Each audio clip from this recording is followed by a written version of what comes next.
Salut les gars, j'espère que vous allez bien, moi ça va super bien, j'ai la méga patate et je voudrais tous vous remercier pour les commentaires que vous m'avez laissés sous ma vidéo review Hunter x Hunter que j'ai sorti dimanche. Ça faisait très longtemps que j'ai pas senti autant d'énergie positive alors que j'ai sorti une review de 51 minutes et que je me suis dit que j'allais me faire incendier. Il en est rien, vous avez été super, vous m'avez donné énormément d'énergie, je vous kiffe vraiment beaucoup les gens.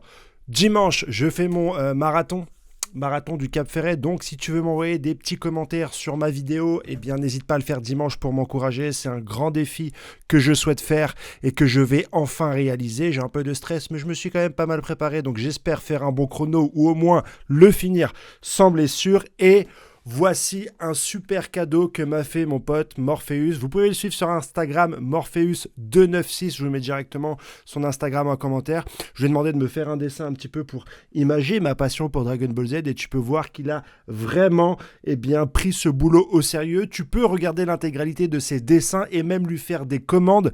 Si toi aussi tu veux des choses un peu personnalisées sur Dragon Ball Z, mais aussi sur Hunter x Hunter. Regarde le beau Sasuke, regarde mon frérot le Vegeta, le gun, je vais pouvoir directement le mettre dans le décor. Je ne sais pas encore où est-ce que je vais le mettre exactement. Là il ira là, mais voilà, dès que j'ai un peu rangé le bordel chez WAM, je vous fais un truc carré. Carré comme le nord de la Corée, ça tient pas.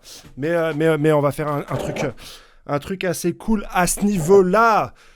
Bienvenue dans les spoilers du chapitre 1130 de One Piece. One Piece sera en pause pendant 2 semaines. C'est donc le dernier chapitre. Je m'attendais à quelque chose d'assez intéressant, surtout qu'on commençait à avoir des indices concernant les primes.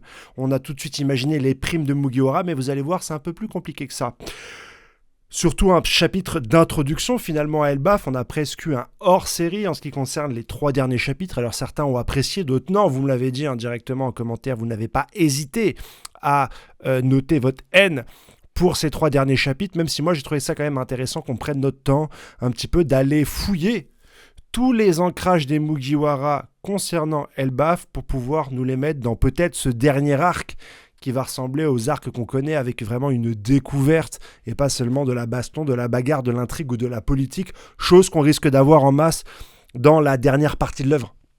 Donc là, apprécions tous ensemble un petit peu ce côté découverte d'Elbaf, mais on a déjà des choses assez intéressantes. On voit le reste de l'équipage qui est resté dans le bateau de Bragi qui vont en direction d'Elbaf. Donc là, il n'y a plus nul doute, nous étions bien à Elbaf et on a des informations concernant un petit peu la communication qui a été faite à la fin de l'incident d'Ex-Id, selon les journaux et donc selon la marine aussi, j'imagine.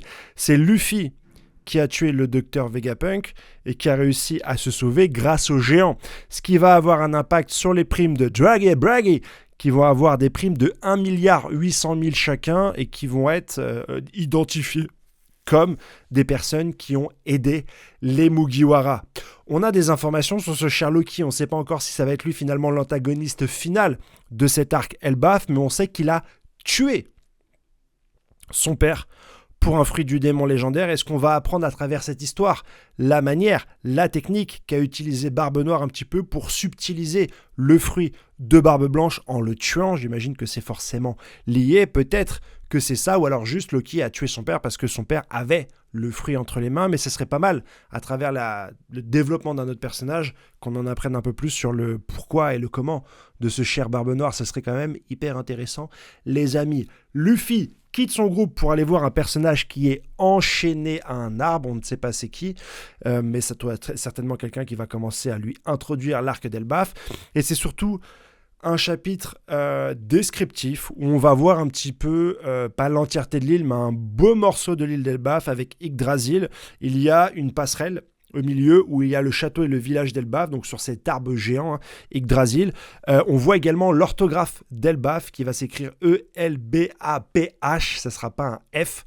Elbaf qui veut dire fable à l'envers, donc on avait Erbaf, je crois, dans la version française de Glénat, c'est Erbaf. Là, c'est Elbaf. Donc voilà, c'est vraiment l'introduction, enfin, de ce chapitre, l'introduction de la problématique autour de Loki, les Mugiwara qui arrivent finalement jusqu'ici, et Luffy qui va rencontrer un premier personnage qui, très certainement, va les amener petit à petit jusqu'à ce château. Voilà pour l'intégralité de cette vidéo. Si jamais, eh bien, tu kiffes, n'hésite pas à t'abonner, à liker, à me lâcher un commentaire sur ce que tu penses sur ces premiers spoilers sur Elbaf, à suivre sur Insta mon poteau Morpheus296 pour déjà lui donner de la force parce que c'est un très grand artiste, et pourquoi pas aussi passer une commande si tu souhaites un petit peu avoir ce genre de choses dans ta chambre. Mon frérot, je vous souhaite une excellente journée et je vous dis à mercredi pour le résumé complet et la vidéo spoiler de One Piece. Bisous bisous les amis, allez ciao, bye bye.